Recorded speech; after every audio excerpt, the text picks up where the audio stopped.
মানে ঘটনাটা হল যে কালি আমি আমাৰ শীতলা বজাৰত নেতাজীৰ প্ৰতিমূৰ্তি স্থাপনৰ বাবে আধাৰশিলা মানে স্থাপন কৰিবৰ বাবে এটা প্ৰস্তুতি মানে এটা প্ৰস্তাৱ গ্ৰহণ কৰিছিলোঁ আৰু যে আমাৰ অল আসাম বাঙালী ফেডাৰেশ্যনৰ সকলো মানুহ একলগ হৈ আৰু যে শীতলা বজাৰত নেতাজীৰ মূৰ্তি এটা স্থাপন কৰিম সেইবাবে মানে বজাৰ কমিটিৰ পৰা পাৰ্মিশ্যন লৈছোঁ। কিন্তু আমাৰ দুৰ্ভাগ্য কথা এই যে ছাহিদ দাৱানীৰ নেতৃত্বত কিছুমান গুণ্ডা বাহিনীয়ে আমাক এইটো বাধা প্ৰদান কৰিছে আৰু আমাক বাধা প্ৰদান কৰিছে। তাৰপিছত মানে কালি হৈছে এইটো ঘটনাটো, কিন্তু আজি মানে তেওঁলোকে কৈছে যে আজি কিবা মানে বহি সেইটো মানে সমস্যাটা সমাধান কৰিব আৰু। কিন্তু আজি বহাৰ পিছত এনেকুৱা হৈছে তেওঁলোকে আমাক মানে ছাহিদ দাৱানীৰ লগত গুণ্ডা বাহিনী আৰু প্ৰায় 150-200 মানুহ হ'ব একেলগে হৈ আমাক মানে খেদি মাৰিবলৈ আহিছে। কিন্তু আমাৰ মানে দেহ ৰক্ষাৰ বাবে আমালোকে থানাত গৈছোঁ, ধৰি পিছে তেওঁলোকে গৈছে, কিন্তু থানাৰ অ'চি ছাৰৰ ধমক দিয়াৰ পিছত তেওঁলোকে অলপমান শান্তি হৈছে।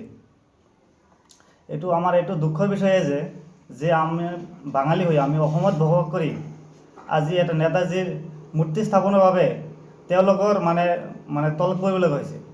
সেয়ে আমি আমাৰ অসমৰ মুখ্যমন্ত্ৰী ডাঙৰীয়াক ক'ব বিচাৰিছোঁ যে তেওঁ যাতে আমাৰ এই ঘটনাটো অলপ ভালকৈ তদন্ত কৰে আৰু এই দোষীবিলাকক অলপ শাস্তি দিয়ে। বিশ্ববৰণ্য এগৰাকী নেতাজী প্ৰতিমূৰ্তি স্থাপনত বাধা দিয়া এইটো এটা মানে এইটো মানে আমাৰ দুঃখজনক বিষয় যে আমি আমাৰ অসমত তথা শীতলা বজাৰত এটা নেতাজীৰ মূৰ্তি স্থাপন কৰিম আৰু কি সেইটো তেওঁলোকে বাধা প্ৰদান কৰিছে। এইটো মূৰ্তি কি মই পাকিস্তানত গৈ তাক স্থাপন কৰিম নেকি?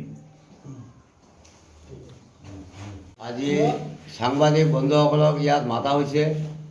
চিঠিলা বজাৰৰ ফেডাৰেশ্যনৰ কমিটিয়ে আঞ্চলিক ফেডাৰেশ্যন কমিটিয়ে এটা নেতাজী প্ৰতিমূৰ্তি স্থাপনৰ কাৰণে বহুদিনৰ পৰা সংকল্প কৰিছিল। তেওঁলোকে মিটিং পাত্ৰ কৰি কমিটি এখন গঠন কৰি চিঠিলা বজাৰ কমিটিৰ সভাপতি সম্পাদকৰ পৰা NOC এখন লৈছিল। আকৌ তেখেতে দোধমা চাৰ্কেল বাইদেউৰ ওচৰতো গৈছিল, তেখেতৰ পৰা পৰামৰ্শ লৈছে।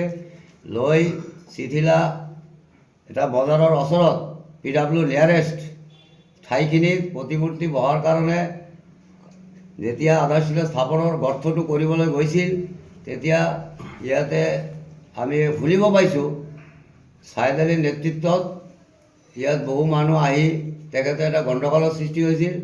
আকৌ আমাৰ মাননীয় দিলদাৰ বাবু আহি এইটো মীমাংসা কৰি দিবলৈ কৈছিল। তো সিদিনা হোৱা নাই, পিছদিনা তেখেতে কিবা এটা হৈছে, মই উপস্থিত নাছিলোঁ। কিন্তু এইটো দুখৰ বিষয় যে চিঠিলা বজাৰত বহুদিনৰ আমি পুৰণা বাসিন্দাৰ, আমাৰ জন্ম ইয়াতে, নেতাজীৰ প্ৰতিমূৰ্তি এটা বহাবৰ কাৰণে যদি ইমান আন্দোলন হয় আমি বহুত দুখিত। ইয়াৰ জৰিয়তে মাননীয় মুখ্যমন্ত্ৰীক মই অনুৰোধ জনাইছোঁ আৰু BTRৰ প্ৰধান BTCৰ মুৰব্বী প্ৰমোদ বৰা ডাঙৰীয়াক অনুৰোধ জনাইছোঁ ইয়াৰ এটা তদন্ত কৰি মীমাংসা কৰি নেতাজী মূৰ্তিটো আধাৰশিলাটো স্থাপন হয় তাৰ কাৰণে আমি অনুৰোধ জনাই ইয়াতে আমাৰ বক্তব্য সামৰিছোঁ। ধন্যবাদ।